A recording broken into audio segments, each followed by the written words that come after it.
जय हिंद। आप सभी को स्वागत है आपके अपने YouTube channel Rahul tile institute में। दोस्तों आज की बात करने वाले हैं क्लास 10th मैथ का चैप्टर नंबर 1 हम लोग शुरू करने वाले हैं, प्रश्नावली 1.1। ठीक है, चलिए हम लोग एक एक करके क्वेश्चन को देखते हैं और उसको समझते हैं। और आपको अगर आप अंत तक वीडियो को देखते रहते हैं तो आपको जो है 1.1 प्रश्नावली 1.1 जो है बहुत ही आसानी से क्लियर हो जाएगा। ठीक है, तो चलिए बिना देरी के इस वीडियो को स्टार्ट करते हैं।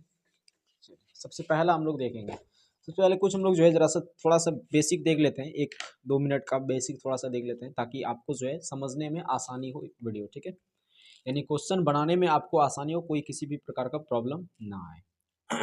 शुरू करने वाले हम लोग प्रश्नावली 1.1 यानी वास्तविक संख्याएं। क्या नाम है चैप्टर का? वास्तविक संख्याएं। ठीक है, वास्तविक संख्याएं चैप्टर का नाम। इसी चैप्टर को हम लोग शुरू करेंगे। इसका सबसे पहले बेसिक देखते हैं हम लोग। क्या देखते हैं? बेसिक। ठीक है, सबसे पहले इसका हम लोग बेसिक देखते हैं। तो चलिए बिना देरी के इस वीडियो को मतलब बेसिक को स्टार्ट करते हैं। सबसे पहले जब हम लोग 1.1 पढ़ेंगे तो उसमें बेसिक क्या आएगा? सबसे पहले आपको आएगा यूक्लिड विभाजन प्रमेयिका। उससे पहले भी आपको HCF आएगा और LCM आएगा। अब ये HCF अगर देखा जाए, इसका फुल फॉर्म होता है HIGHEST, हाईएस्ट, C यानी कॉमन, F यानी फैक्टर। ठीक है, हाईएस्ट कॉमन फैक्टर। हाईएस्ट यानी हो गया महत्तम समापवर्तक। ठीक है, इसको हिंदी में कहते हैं हम लोग, HCF को हिंदी में क्या कहते हैं? महत्तम समापवर्तक। इसको शॉर्ट में कहा जाता है MO100। अब इसका मतलब क्या होता है आप समझिए। हाईएस्ट कॉमन मतलब अधिकतम उभयनिष्ठ फैक्टर, यानी अधिकतम उभयनिष्ठ जो संख्या उसमें है, अधिकतम उभयनिष्ठ जो फैक्टर है उसमें, जो अधिकतम उभयनिष्ठ जो उसमें संख्या है, उसी को हम लोग HCF कहते हैं। अभी हम लोग एग्जांपल भी करेंगे और अच्छा से क्लियर हो जाएगा। लोवेस्ट कॉमन फैक्टर, इसको शॉर्ट इंग्लिश में कहते हैं, फुल फॉर्म में लोवेस्ट कॉमन, M है मल्टीपल। ठीक है, lowest common multiple, lowest common multiple. ठीक है, इसका हिंदी होता है लघुत्तम समापवर्तक, लघुत्तम समापवर्तक। ठीक है, लघुत्तम समापवर्तक। देखिए इसको शॉर्ट में कहते हैं LOSO। चलिए, अब HCF और LCM निकालने का एक ये विधि है, भाग वाला विधि है ना, एक भाग वाला विधि है जो हम लोग नॉर्मली जो बचपन से सीखते आए हैं। जैसे कि मान लेते हैं आपके सामने दे दिया है 2 और 4 का LCM निकालिए, सॉरी HCF निकालिए। तो क्या करते हैं, 2 और 4 को जो है हम लोग भाग विधि द्वारा निकालते हैं, 2 दूनी 4। अब ये खत्म हो गया तो ये जो हमारा हो गया, ये हमारा HCF हो गया। ठीक है, समझ में आ गया ना? ये वाला जो है हम लोग बचपन से सीखते आए हैं। और LCM जो है हम लोग इस तरह से करके सीखते आए, जैसे 2 और 4 और 6 का LCM बोल दिया तो 2 से खिलाएंगे, 2 1 कम 2, 2 दूनी 4, 2 तिया 6। ठीक है, 2 दूनी 4 तिया 12 हो गया हमारा LCM। यहाँ 2 हो गया HCF। समझ में आया? ये वाला विधि जो है शुरू से बनाता है, लेकिन यहाँ पे कुछ अलग तरीके से सीखेंगे। ये तो नॉर्मल विधि हो गया। एक और विधि होता है अभाज्य गुणनखंड विधि से हम लोग बनाते हैं। ठीक है, अभाज्य गुणनखंड विधि से हम लोग बनाते हैं। ठीक है, वो भी आगे हम लोग सीख लेंगे। थोड़ा सा बता देते हैं अभाज्य गुणनखंड विधि कैसे बनता है। देखिए 2 और 4 का अगर देखा जाए अभाज्य गुणनखंड विधि, तो क्या करते हैं, 2 और 4 को सबसे पहले हम लोग तोड़ते हैं। ठीक है, 2 को हम लोग जो है तोड़ देंगे। कैसे? तो 2 हम लिख सकते हैं 2 गुना 1, 4 को लिख सकते हैं 2 गुना 2। ठीक है, और इसमें जो इसमें है और जो इसमें है, जो संख्या है, जो उभयनिष्ठ संख्या है, इसमें देखिए इसमें भी 2 है और इसमें भी 2 है।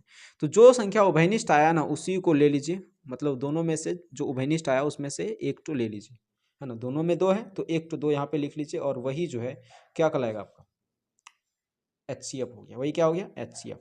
अब कहेंगे LCM कैसे निकालेंगे, तो LCM बहुत ही आसान है। LCM क्या हो जाएगा, तो जो HCF निकला है ना, जो HCF निकला है, क्या निकला है? 2 निकला है। और ये जो जिसको आपने घेरा है इसको नहीं लिखना है, बाकी जो बचा उसको लिख दीजिए गुणा में, गुणा 2 गुणा 1, 2 दूनी 4 1, 4 गुणा 1 कितना हो गया? 4।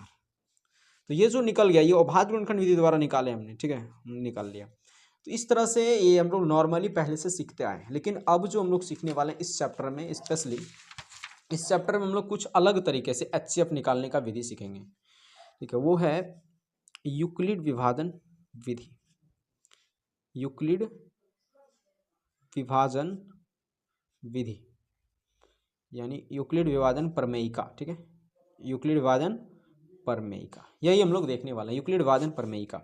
और इस प्रमेयिका को किसने दिया है?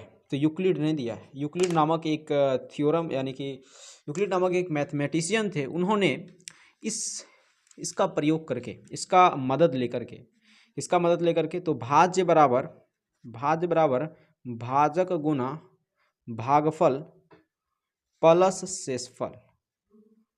ठीक है, इस थ्योरम का मदद लेकर के उसने क्या किया, इसी थ्योरम के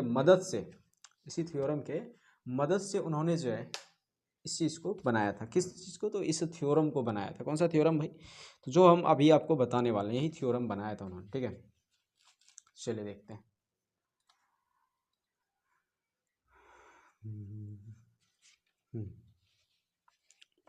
भाज्य बराबर भाजक गुना भागफल, इसको इन्होंने क्या किया, थोड़ा सा बस इसको मॉडिफाई कर दिया इसी की मदद से। हालांकि ये पहले ही बना हुआ था, ठीक है, ये थ्योरम किसी और मैथमेटिशियन ने पहले बना दिया था, लेकिन इसकी मदद से उसने, और देखिए इसका पहले यूज केवल क्या होता था, तो केवल होता था भाज्य निकालने, यानी कि भाग ज्ञात करने में। भाग में अगर आपको भाज्य निकालना है तो इसका यूज करते हैं, भाजक निकालना है तो इसी का यूज करते हैं, भागफल निकालना है तो इसी का यूज करते हैं, शेषफल निकालना है तो इसी का यूज करते हैं। बाकी 3 को दिया रहता था, कोई एक तो अगर इनमें से निकालना है तो हम लोग इसी फॉर्मूला का यूज करते थे। लेकिन इसी फॉर्मूला की मदद से जो है यूक्लिड भाई साहब ने क्या किया, HCF निकाल दिया। कहा भाई हम इसकी मदद से ना मौसो निकाल सकते हैं, इसलिए जो है इसको प्रमेयिका कहा गया, यानी हेल्पिंग थ्योरम को ही प्रमेयिका कहा जाता है। क्लियर है। चलिए, इसने क्या किया, तो भाज्य को कह दिया, ये हम इसको A मान लेते हैं, भाज्य को इन्होंने A मान लिया, भाजक को B मान लिया, और भागफल को Q कह दिया, और शेषफल को R यानी रिमाइंडर कह दिया। ठीक है, तो ये क्या हो गया हमारा, एक तरह से देखें तो A बराबर B क्यू प्लस R, ये फॉर्मूला इन्होंने दे दिया।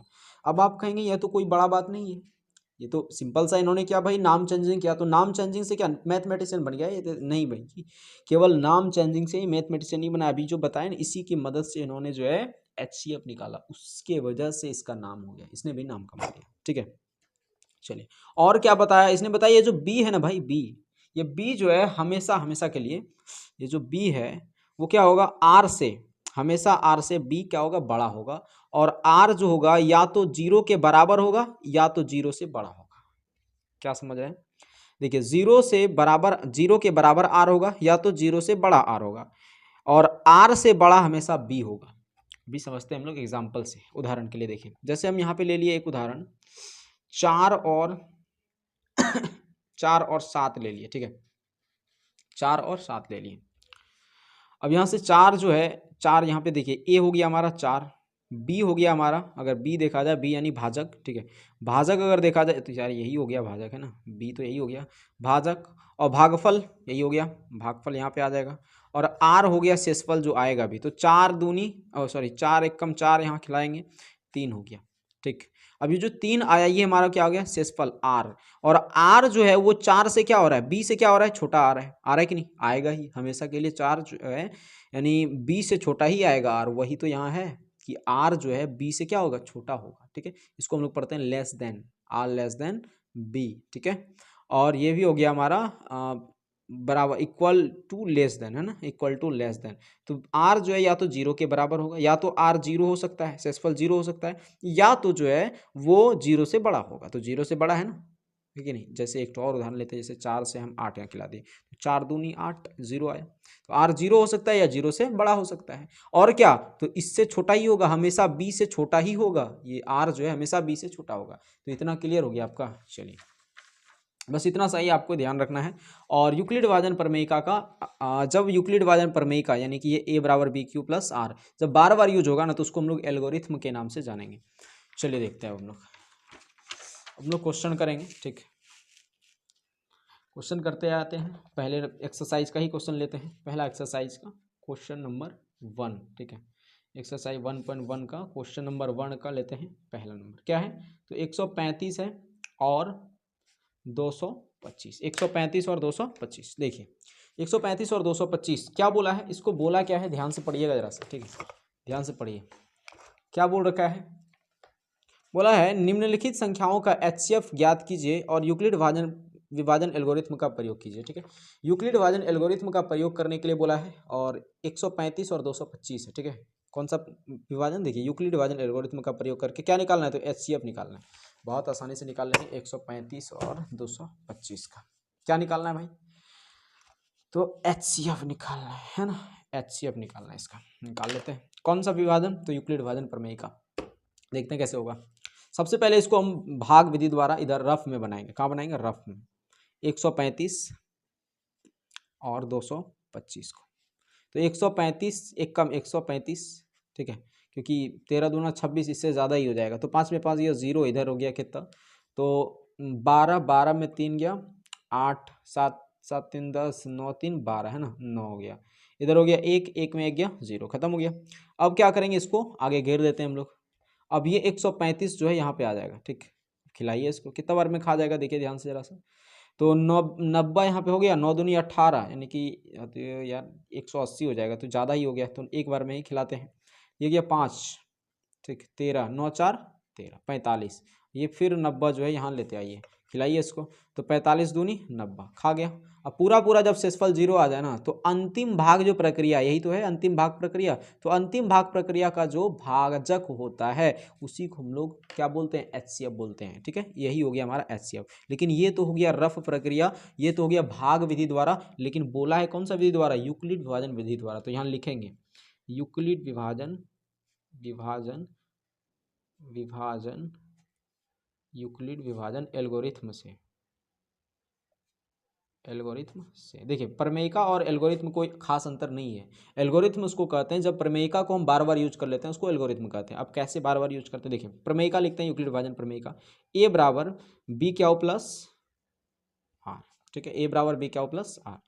अब देखिए ए हमारे पास क्या है, पहला प्रोसेस लिखेंगे, पहला भाग प्रक्रिया लिखेंगे, ठीक है। पहला भाग प्रक्रिया में ए यहाँ पे क्या है, ए हो गया, ये इसको ए कहते हैं हम लोग, ठीक है। बी यहाँ पे क्या है, तो बी यानी भाजक, ये हो गया 135। क्यू क्या है, तो क्यू है क्वोशंट यानी भागफल, और प्लस में आर क्या है, तो 90 है पहला प्रक्रिया में। ठीक उसी तरह से दूसरा प्रक्रिया में फिर ये टू लेंगे, और इसमें जो है ए हो जाएगा ये, बी हो जाएगा ये, और क्यू ये, और आर ये हो जाएगा। समझ में आ रहा है ना। फिर तीसरा में जो ये लेंगे, और जब शेषफल 0 हो जाएगा तो अंतिम वाला जो बी होगा उसी को हम लोग HCF कर देंगे। बहुत आसान है। देखिए ए बराबर, पहला में ए लेंगे 225 बराबर बी क्या हो जाएगा, तो 135, और गुणे में क्यू क्या है, तो 1, और प्लस में आर क्या है, तो 90 हो गया, ठीक। आगे वाला काम करते हैं। अब 135 जो है यहाँ पे आ जाएगा, ठीक, देख लीजिए 135 हो गया बराबर 90 गुणा 1 और प्लस का 45, ठीक। अब यहाँ पे देखिए आगे यहाँ पे ये 90 जो है यहाँ आ जाएगा, ठीक। 90 बराबर, देखिए अब 90 बराबर हो जाएगा 45 गुणा 2 प्लस का 0। जब शेषफल जब 0 आ जाए ना, तो अंतिम वाला जो ये हो गया हमारा ये, ठीक है, इसी को हम लोग HCF कहेंगे। तो यहाँ पे कह देंगे HCF बराबर 45। Answer complete. समझ में आ गया। इसी तरह से करके बनाता है। एक क्वेश्चन अभी किए हैं, दूसरा क्वेश्चन और करेंगे, आपको धीरे धीरे धीरे पकड़ में आ जाएगा, ठीक है। चाहे तो स्क्रीनशॉट ले सकते हैं। चलिए अगला देखते हैं हम लोग, दूसरा नंबर क्वेश्चन देखते हैं। दूसरा नंबर क्वेश्चन क्या है, 196 और 38 220। इसको भी हम लोग वही सेम विधि से बनाएंगे। HCF निकालने बोला है, इसका भी कौन सा विधि द्वारा, यूक्लिड विभाजन एल्गोरिथम से, ठीक। सबसे पहले हम लोग भाग विधि द्वारा इधर रफ में बना लेंगे। ये सब रफ में बनाइएगा, ये नहीं कि इसको एकदम फोकस करके यहाँ बना दिए। ये है आंसर फाइनल आपका, ठीक है। इसको हो सके तो यहाँ बनाए भी नहीं है, जरूरत भी नहीं है इसका बनाने का। हो सकता है आप दूसरे पेज में भी बना सकते हैं, वैसे हमको समझाना है तो यहीं बना दिए। क्या है, 196 है ना, 196 का 38 220। पहले भाग प्रोसेस कर लेते हैं। 196 एक बार में खाएगा क्या, देखिए तो 382 है, 19 दूना 38, 6 दूनी 12, नहीं 2 बार में तो नहीं खाएगा, एक बार में ही खिलाते हैं 196, ठीक। देखिए 2 में तो 6 नहीं घटेगा, तो 12 में 6 गया 6, यहाँ 7 बचा, 9 8 17, ठीक। यहाँ 2 गया, 2 में 1 गया 1, 186 खाएगा नहीं, तो ये 2 अपने आप उतरा। अब कितना बार में खाएगा, 19 दूना 38 है ना, 19 तिया 57, 19 चौक 76, 19 पच्चीस 95, 19 छाक 14 से 17 33 से, 19 अट्ठी 52 से हो गया है ना, 19 नमा 71 से, 9 से खिलाते हैं, ठीक है। 9 छक्के 54 बचा 5, और 9 नमा 81, 81 5 86 बचा 8, 9 एकम 9 8 17, ठीक, खा गया। देखिए 12 में से 4 गया 8, यहाँ 5 बचा, 15 में से 6 गया, 9 6 15, ठीक। 7 में 7 गया 0, यानी 17 में 17 गया तो 0, पूरा पूरी खत्म हो गया ये, ठीक। और ये एक 0 है, उतार दीजिए यहाँ पे। 980 हो गया। अब कितना बार में खा जाएगा, देखिए 19 9 बार में तो खा जाना चाहिए, नहीं लेकिन 9 बार में इतना आया था यार, ठीक है। तो कितना हो जाना चाहिए, 9 कम 9, 9 छक्के 7, 19 38 57 76 95, देखते हैं 5 से खिलाते हैं इसको, ठीक है। 5 छक 30, 5 छक जरा सा देख लेते हैं इधर, 196, हाँ ठीक है, 55, 5 बार में खा जाएगा, 196 पंजे हो गया 980, ठीक है। चलिए ये हो गया शेषफल, मतलब 0 आ गया पूरा पूरी। तो कितना निकला? 196, ठीक है, 196, मतलब एक ही बार में ये काम हो गया। लिखते हैं यहाँ पे यूक्लिड विभाजन एल्गोरिथम से, यूक्लिड विभाजन एल्गोरिथम से, ठीक है, यूक्लिड विभाजन एल्गोरिथम से। तो क्या होता है सूत्र? ए बराबर बी क्या हो प्लस आर। ए क्या हो गया हमारा? प्रोसेस है 38,220 बराबर बी क्या हो गया? 196 गुना 195 प्लस का आर क्या हो गया? तो आर 0। देखिए एक ही बार में ये काम हो गया, तो ये हमारा क्या हो जाएगा? HCF। तो HCF लिखेंगे, HCF बराबर हो गया 196। आंसर कंप्लीट, ठीक है। चलिए 2 क्वेश्चन हमने कर लिया। अब तीसरा नंबर क्वेश्चन देख लेते हैं भाई। तीसरा नंबर क्वेश्चन भी ठीक इसी तरह से है, 867 और 255, ठीक, 867 और 255। इसका भी बोला HCF निकालने के लिए, तो HCF इसका भी हम लोग कर देते हैं, ठीक। देखिए 867 और 255 है, तो 255 867 निकाल लेते हैं। 255 है ना, हाँ 255। देखिए क्या बार में खाएगा? 25 दूनी 50, 75, 3 बार में तो खा ही जाएगा। 3, हाँ 3 बार में है ना, 3 बार में खा जाएगा। 5 या 15 बचा 1, और 5 या 15 1 16, फिर 3 दूनी 6 1 7, ठीक। देखिए 7 में 5 गया 2 0, और हो गया 8 में 7 गया तो 1, ठीक है, 102। अब ये 255 इधर उतरेगा, है ना, खाएगा। आप क्या बार में खाएगा भाई? 10 दूना 20, 2 10 या 30, तो 2 बार में खा जाएगा, ठीक। 2 दूनी 4 और 10 दूना 20, 5 में 4 गया 1, फिर 5 में 25 में 20 गया, 25 में 20 गया 5, ठीक है। अब ये 102 इधर आ जाएगा, यार कहाँ चला गया, है ना, 2 बार में खा जाएगा ये 102। शेषफल 0 आ गया, ठीक। इसी को यहाँ पे लिख देंगे, लिखेंगे यूक्लिड विभाजन एल्गोरिथम से, यूक्लिड विभाजन एल्गोरिथम से क्या लिखेंगे? तो यही प्रोसेस को लिख देंगे। क्या? ए बराबर बी क्या हो प्लस आर। ये सूत्र आपको लिखना है, बता दिए। ए क्या है? 867 बराबर बी क्या है? तो बी हो गया 255, आर गुणा क्या है? क्यू क्या है? तो 3, प्लस का आर क्या है? 102, ठीक। फिर अब ये 255 यहाँ ले आइए, आगे का प्रोसेस 255 ए हो गया ये, और 102 गुणा 2 प्लस का 51, ठीक। देखिए 102 बराबर 51 गुणा 2 और प्लस का 0। तो जब 0 आ जाए तो इसका ये जो हो गया, ये क्या हो गया हमारा? HCF बराबर हो गया 51। आंसर कंप्लीट है, ठीक है। चलिए अगला क्वेश्चन अब हम लोग देखते हैं, दूसरा नंबर, जो कि बहुत ही इंपॉर्टेंट क्वेश्चन है। क्वेश्चन देखिए ध्यान से। बोला है दर्शाइए कि कोई भी धनात्मक विषम पूर्णांक 6q + 1, 6q + 3, 6q + 5 के रूप का होता है, जहाँ q कोई अन्य पूर्णांक है या फिर q कोई पूर्णांक है, ठीक है।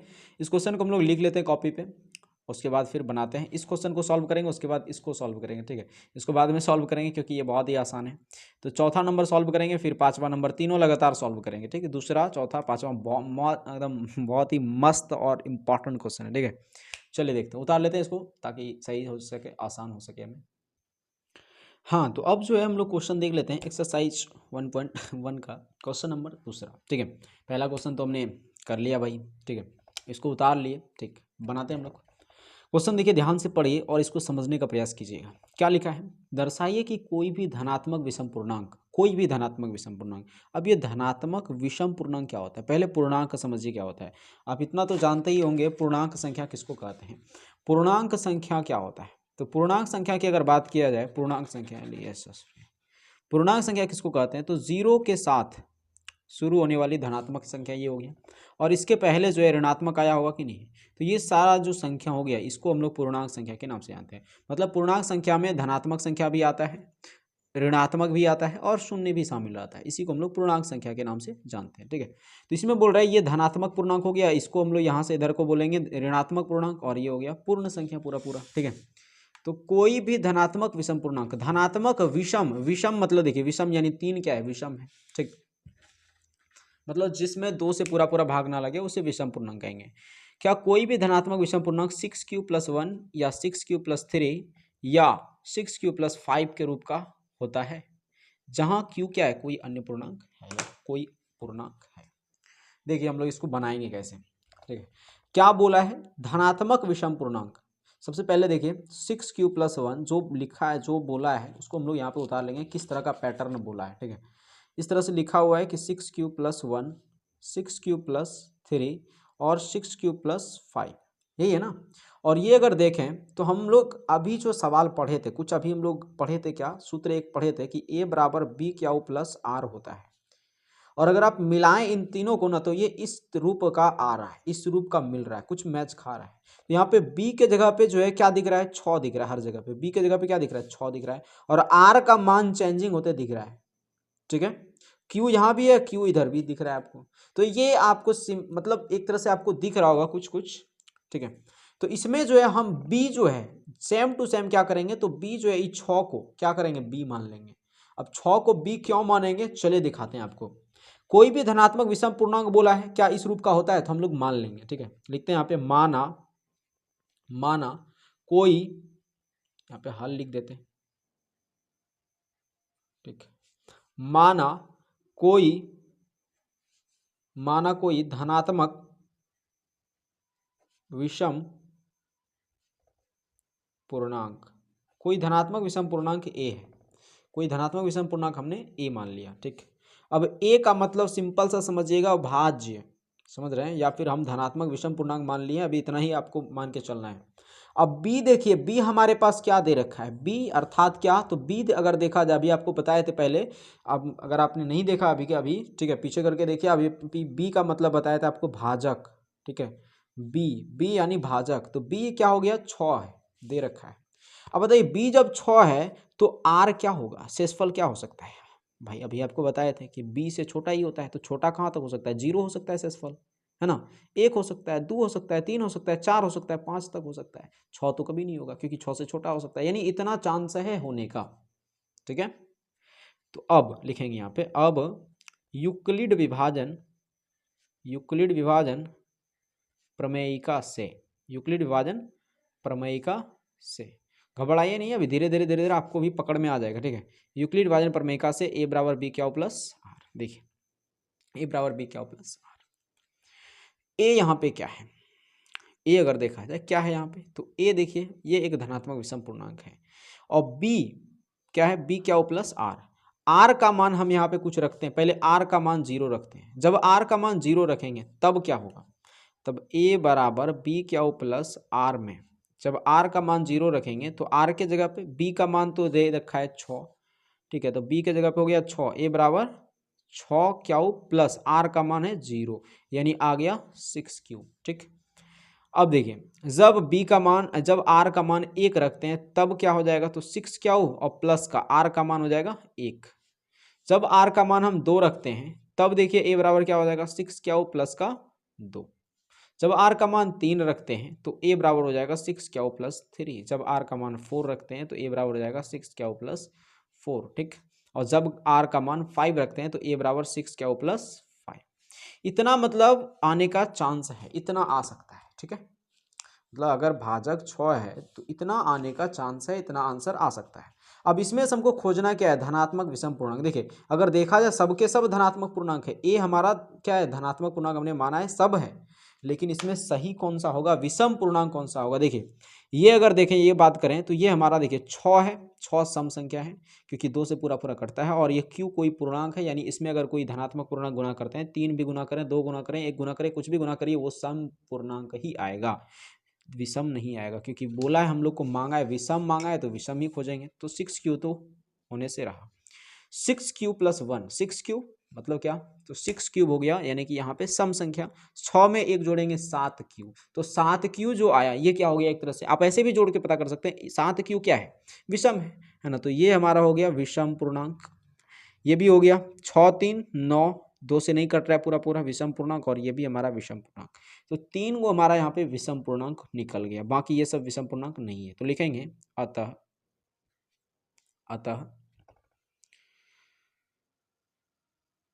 धनात्मक पूर्णांक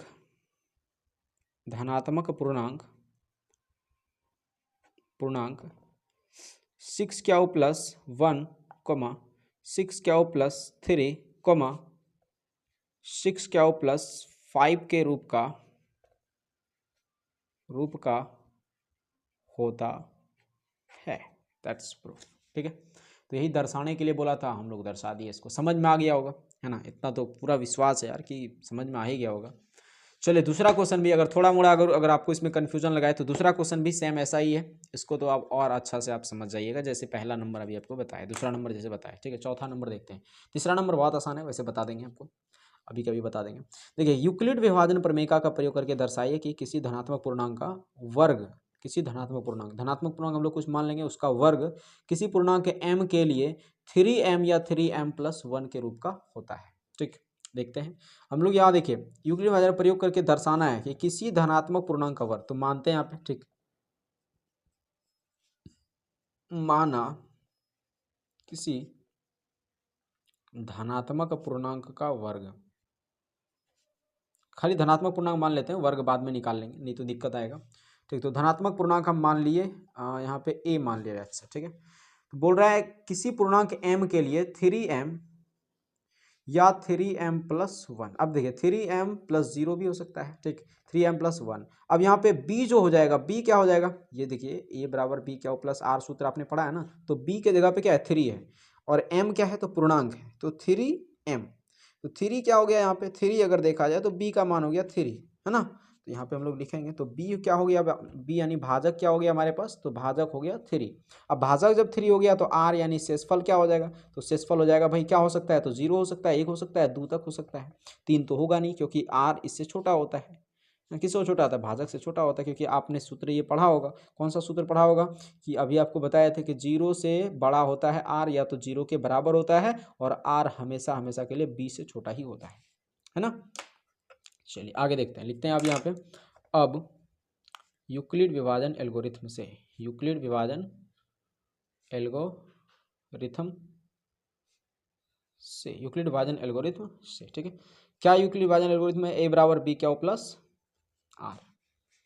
देखिए, जब हम r का मान 0 रख रहे हैं, जब r का मान 0 रख रहे हैं तो क्या होगा, r का मान 0 रखें तो a बराबर b क्या प्लस r। देखिए, a बराबर b क्या प्लस r, a यहाँ पे कुछ नहीं है ना, b यहाँ पे देखिए 3 दे रखा है, 3 क्या प्लस r क्या है, तो 0 है, तो क्या हो गया, a बराबर 3 क्या। ठीक है, अब देखिए a बराबर 3 क्या हो, a तो आ गया, a हमने क्या माना है, ध्यान से देखिए, a हम यहाँ पे धनात्मक पूर्णांक मांगे हैं, तो a तो निकल गया, a तो 3 क्यू का है। लेकिन ध्यान से देखिए, धनात्मक पूर्णांक का वर्ग बोला है, क्या बोला है, वर्ग बोला है। ठीक है, तो हम वहाँ पे वर्ग मानेंगे, क्या, तो a का वर्ग, तो क्या ऐसे लगा देंगे क्या, नहीं भाई, एक पार अगर लगाएं तो दोनों पार लगाना पड़ेगा ना, तो यहाँ पे लिखेंगे दोनों तरफ वर्ग करने पर। ठीक है, यहाँ लिखना पड़ेगा आपको, दोनों तरफ अगर आप वर्ग करना पड़ेगा आपको, मैथ में ये रूल है, तो यहाँ क्या लिखेंगे, दोनों तरफ वर्ग करने पर। ठीक है, दोनों तरफ वर्ग करने पर, तो दोनों तरफ वर्ग कर दिए, a का स्क्वायर हो गया यहाँ पे। ठीक है, बराबर हो गया 3 का वर्ग 9, और q का वर्ग q स्क्वायर। ठीक है, अब देखिए, तो a स्क्वायर हो गया, इसको हम देखिए 9 को हम लिख सकते हैं 3 गुना 3, और ये q का स्क्वायर। ठीक है, 3 गुना 3 q स्क्वायर लिख सकते हैं ना, तो 3q स्क्वायर के जगह पे हम m रख देंगे, क्योंकि देखिए हमको क्या निकालना है, m कोई पूर्णांक है, 3m हमको निकालना है ना, तो q स्क्वायर के जगह पे हम m रख देंगे। ठीक है, 3q स्क्वायर बराबर m रखने पर, तो a स्क्वायर बराबर हो गया 3, और ये हो गया m। ठीक, तो ये हमारा समीकरण फर्स्ट निकल गया, हम नाम दे दिए भाई ताकि हमको लिखने में आसानी हो। ठीक है, चलिए अगला यहाँ पे बनाते हैं। अब r का मान 1 रखते हैं, r का मान एक बार 0 रखे थे, अब r का मान 1 रखते हैं। ठीक है, r का मान 1 रखते हैं, तो यहाँ पे लिखेंगे a बराबर b क्या प्लस r, तो a बराबर b क्या प्लस r बराबर, देखिए a बराबर b का मान है 3 नहीं है, देखिए क्या प्लस r, r का मान हम यहाँ पे क्या रखें, 1 रखें।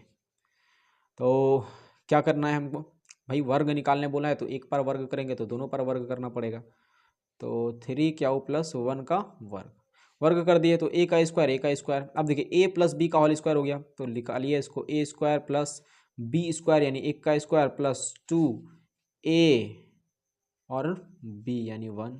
ठीक है, तो a स्क्वायर बराबर 3q का स्क्वायर, देखिए ये यार स्क्वायर है इस तरह से। ठीक है, 3 का स्क्वायर देखिए यानी 3 का वर्ग 9 और क्यू का स्क्वायर क्यू स्क्वायर प्लस 1 का स्क्वायर 1 प्लस 3 दूनी 6 क्यू और गुणा 1 तो हो गया 6 क्यू। ठीक है, ए स्क्वायर बराबर देखिए यहाँ पे कॉमन दे रहा है कुछ, क्या ध्यान से देखिए जरा सा, कॉमन दे रहा है, पहले इसको मानक रूप में लिख लीजिए 9 क्यू का स्क्वायर और ये प्लस का 6 क्यू और ये प्लस का 1, ए स्क्वायर बराबर यहाँ देखिए कॉमन दे रहा है 9 और 6 में 3 का कॉमन दे रहा है ना, 3 तिया 9 क्यू स्क्वायर प्लस का 3 दूनी 6 क्यू, ठीक है, प्लस का 1। अब इसके बराबर हम कुछ रख लेंगे मान, इसके बराबर क्या रख लेंगे तो कुछ रख लेंगे, मान लेंगे इसको। ठीक है, तो यहाँ पे रखते हैं 3 क्यू स्क्वायर प्लस 2 क्यू बराबर एम रखने पर। ठीक है, एम रखने पर तो इसको हम ये रख लिए तो क्या बन जाएगा, ए स्क्वायर बराबर हो गया, ए स्क्वायर बराबर क्या हो जाएगा, तो ए स्क्वायर बराबर हो गया 3 और इसके बराबर हम एम रखे हैं तो एम और प्लस का है 1। ठीक है, तो ए का वर्ग हो गया यहाँ पे 3m प्लस का 1 और ए हमने क्या माना था, देखिए धनात्मक पूर्णांक। तो बताइए कोई भी धनात्मक पूर्णांक 3m और 3m प्लस 1 के रूप का होता है कि नहीं, तो वही तो बोला है दर्शाने के लिए, क्या 3m और 3m प्लस 1 के रूप का होता है, वही तो दर्शा दिए ना। तो यहाँ पे लिखना पड़ेगा, हमें क्या लिखना पड़ेगा कि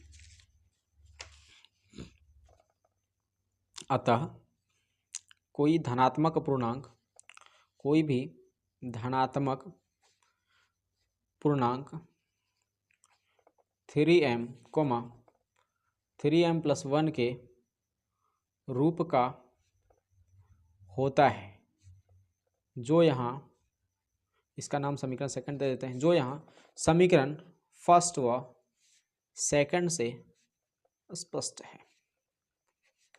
दैट्स क्लियर। ठीक है, चलिए चाहे तो आप इसका एक स्क्रीनशॉट यहाँ से ले सकते हैं। ठीक है, इधर से भी ले सकते हैं ये। चलिए क्लियर है, चौथा नंबर भी क्वेश्चन हमने सॉल्व कर लिया।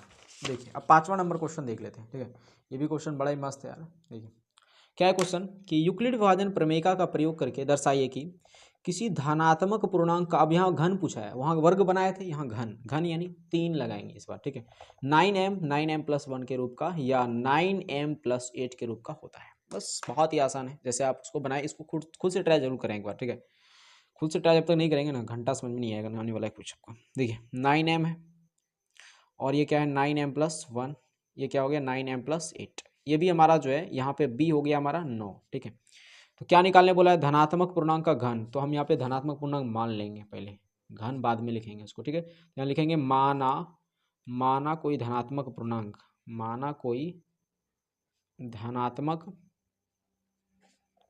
पूर्णांक, कोई धनात्मक पूर्णांक हम यहाँ पे लेट्स से a मान लिए। ठीक है, आप जो भी मान सकते हैं, ऐसा कोई जरूरी नहीं यही मानेंगे। अब b यहाँ पे क्या हो गया, b हो गया 9। ठीक है, b यानी भाजक, क्या हो गया 9। अब भाजक जब 9 हो गया तो r यानी कि शेषफल क्या क्या आ सकता है भाई, 9 से छोटा ही आएगा, तो क्या आ सकता है 0 आ सकता है, 1 आ सकता है, 2 आ सकता है, 3 आ सकता है, यहाँ से लेकर के 8 तक आ सकता है ना, 8 तक आ सकता है। चलिए अब लेते हैं हम लोग यूक्लिड विभाजन प्रमेयिका का प्रयोग करने बोला है, तो अब यूक्लिड विभाजन प्रमेयिका से, यूक्लिड विभाजन प्रमेयिका से, ठीक, यूक्लिड विभाजन प्रमेयिका से क्या a बराबर b क्या हो प्लस r, यही तो यूज करेंगे।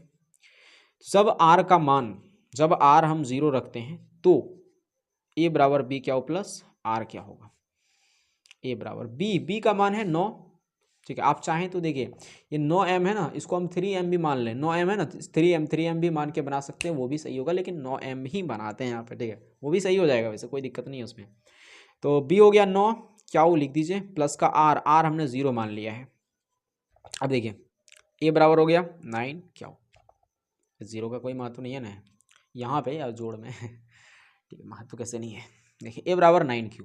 अब इसका क्या बोला है, a हमने माना है धनात्मक पूर्णांक, और ये बोला है क्या, तो धनात्मक पूर्णांक का घन, तो a का घन हमको निकालना है, तो घन क्या लगा देंगे, नहीं, एक बार अगर आप घन लगाए ना तो दोनों पार लगाना पड़ेगा। यहाँ पे लिखना पड़ेगा दोनों तरफ घन करने पर, क्या लिखेंगे, दोनों तरफ घन करने पर। ठीक है, दोनों तरफ घन करने पर, तो a का क्यूब हो गया, a का क्यूब, और ये 9 का क्यूब, 9 नम्मा 81 है ना, 9 नम्मा, देखिए 9 का क्यूब मतलब 9 गुना 9 गुना 9, इस तरह से 9 नम्मा 81 और गुना 9, 9 एकम 9 और 9 अठी 72 यानी 729 हो गया। ठीक है, 729 ये क्या है क्यू, और क्यू का घन क्यू घन। ठीक है, क्यू क्यू क्यू पर क्यूब।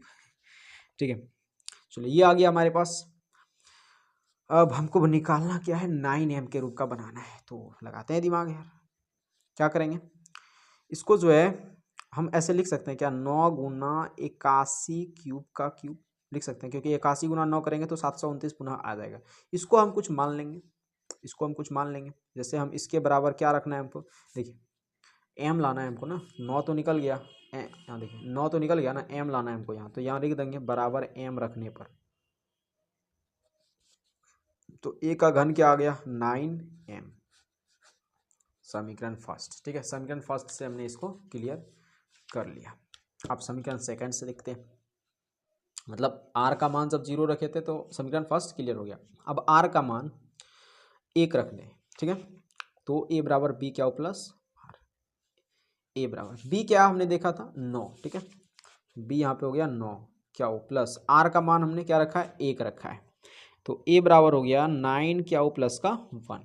अब क्या बोला है इसका घन निकालने के लिए, a का घन, तो घन कर दीजिए दोनों तरफ, यहाँ पे लिख देंगे दोनों तरफ घन करने पर, घन करने पर। ठीक है, तो a का घन a का क्यूब है ना, और देखिए ये a प्लस बी का घन हो गया, यानी a प्लस बी का whole cube, a plus B का होल क्यूब हो गया। अब बताइए a प्लस बी का होल क्यूब कितना होता है, जल्दी बताइए a प्लस बी का होल क्यूब कितना होता है ना, बताइए बताइए फटाफट जल्दी बोलिए, a प्लस बी का होल क्यूब कितना होता है, अरे कैसे बोलिएगा आप, a प्लस बी का होल क्यूब कितना होता है, देखिए a cube plus B cube plus 3a square B plus 3ab square, ये होता है। ठीक है, तो इसी रूप में हम इसको बैठा देंगे, अभी जस्ट अभी बैठाएंगे। ठीक है, कैसे बढ़ाएंगे, देखिए a क्यूब यानी 9 क्यूब का क्यूब प्लस b क्यूब यानी 1 का cube plus 3a square B, 3a क्या है तो a स्क्वायर है ना, तो 9 क्यू का स्क्वायर और क्या है गुणा b यानी 1, फिर प्लस 3 गुणा a क्या है 9 क्यू गुणा b स्क्वायर, b क्या है 1 का स्क्वायर। ठीक है, सॉल्व करते हैं इसको, a क्या हो बराबर 9 क्यूब का क्यूब, देखिए 9 का क्यूब क्या बताया था अभी आपको 729। ठीक है, अब देखिए क्यू का क्यू क्यू क्यूब। ठीक है, 1 का क्यूब 1 प्लस 3 गुणा देखिए 9 का स्क्वायर, 9 का स्क्वायर 9 नमा 81, 81 तिया कितना हो जाएगा, यहाँ पे कर लेते हैं 81 तिया। ठीक है, 81 तिया 3 एकम 3 8 तिया 24 यानी 243। ठीक है, 243, 81 तिया 243, और क्यू का घन कितना हो जाएगा क्यू का स्क्वायर। ठीक है, गुणा 1 तो कोई फर्क नहीं पड़ेगा। ठीक है, प्लस हो गया 9 तिया 27 और 1 का स्क्वायर तो गुणा में कोई फर्क नहीं पड़ा, 9 तिया 27 का क्यूब 27 क्यूब। ठीक है, यहाँ तक क्लियर है। चलिए अब आगे बना लेते हैं हम लोग, अब आसानी से बन जाएगा a क्यूब बराबर, देखिए कुछ कॉमन देगा इसमें क्या, वैसे पहले इसको मानक रूप में चाहे तो कोई दिक्कत नहीं, कॉमन देखिए यहाँ पे ये हो गया और ये हो गया, कॉमन देगा, कितना कॉमन देगा तो 9 कॉमन देगा, तो देखिए 729 में 9 कॉमन लिए तो 81 बचा और क्यूब का क्यूब। ठीक है, इसको बाद में लिख देंगे बाहर, प्लस है 243, 243 में 9 जब क्यू लेंगे तो क्या बचेगा, देखिए अभी आपको बताए थे 243 में जब 9 क्यू लेंगे तो 27 आएगा, क्या आएगा 27, क्योंकि 27 गुना 9 करिए आप, 27 गुना 9, 9 सत्ते 63 बचा 6, 9 दूनी 18, 18 8 6 14 24। ठीक है ना, 243 आया ना, तो यहाँ हो गया 27 क्यू का स्क्वायर प्लस 9 तिया 27 क्यू। ठीक है, और ये प्लस का 1। देखिए हमको पाना क्या है, यहाँ 9m प्लस 1 बनाना है ना, तो लिख देंगे इसको हम कुछ मान लेंगे, क्या मान लेंगे तो इसके बराबर हम m रख देंगे, यहाँ लिखते हैं प्लस ये 3 क्यूब बराबर m रखने पर, तो a क्यूब बराबर हो गया 9m प्लस का 1, 9m प्लस का 1। ठीक, ये हो गया समीकरण सेकंड। क्लियर है यहाँ तक, चलो समझ में आ गया ना, समीकरण सेकंड हमने निकाल लिया, फर्स्ट निकाल लिया। अब देखिए ये भी निकाल लिए, ये भी निकाल लिया, अब ये बचा है ना, तो r बराबर 1 रखे थे, इस बार r बराबर 2 रखते हैं, यहाँ पे रखते हैं r बराबर 2 रखने पर। ठीक, तो r बराबर 2 रखेंगे, a बराबर b क्या हो प्लस r, a बराबर b कितना रखे थे देखिए 9 है ना, 9 क्यू प्लस r कितना रखे हैं 2 रखे हैं, तो दोनों तरफ क्या करेंगे, गुणा कर देंगे कि घन करेंगे भाई, घन मांगा है ना तो घन घन करेंगे, ठीक है। तो घन कर दिए 9 प्लस का 2 का घन, ठीक है। यहाँ लिखना पड़ेगा दोनों तरफ घन करने पर, दोनों तरफ घन करने पर, ठीक है। तो a का क्यूब, तो a का क्यूब, और ये देखिए a प्लस बी का होल क्यूब बन गया। तो a प्लस बी का होल क्यूब अभी आपको बताए थे, सूत्र क्या होता है, a प्लस बी का होल क्यूब। पुनः देखिए आप फिर से देखिए, a प्लस बी का होल क्यूब क्या होता है, a cube plus B cube plus 3a square B plus 3ab square. तो a क्यूब यानी 9 क्यूब, ठीक है, 9 क्यूब का क्यूब प्लस बी क्यूब क्या है देखिए, बी क्यूब यानी 2 का cube plus 3a square B, 3a square यानी 9 क्यू का स्क्वायर, ठीक है। और बी क्या है तो 2, फिर देखिए उसके बाद है प्लस 3 गुणा a क्या है तो a है 9 क्यूब और गुणा b स्क्वायर यानी 2 का स्क्वायर, ठीक है। यहाँ तक क्लियर है। देखिए अब a का क्यूब बराबर 9 का क्यूब कितना बताए थे अभी आपको, 9 का क्यूब, 9 का क्यूब बताए थे 729 है ना, 729 क्यू का क्यूब, तो क्यू का क्यूब प्लस 2 का क्यूब कितना हो जाएगा, 2 दूनी 4 दूनी 8 प्लस 3, देखिए 9 का क्यूब 81, 9 9 9 81, 81 और दूनी 81 दूनी कितना हो गया भाई 81, 81 दूनी 2 1 कम 2 8 दूनी 16, 162 हो गया, ठीक है। 162 क्यूब का स्क्वायर है ना, और गुणा हो गया 2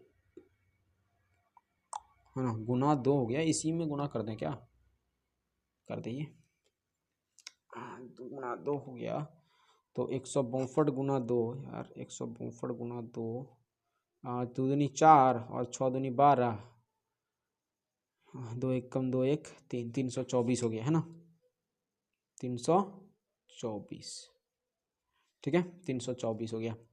क्या बचा इधर हो गया प्लस, ठीक, और ये 2 दूनी 4 और 9 2 दूनी 4 तो या 12, अब बरनमा 78 से 108 क्यूब, ठीक है। चलिए अब देखिए a क्यूब हो गया, यहाँ कॉमन देगा क्या, ये देखिए, और ये क्या कर दिए यार, यहाँ गुणा तो होना चाहिए, a क्यूब 2 दूनी 4 दूनी 8, अच्छा यार चलिए, नहीं ठीक है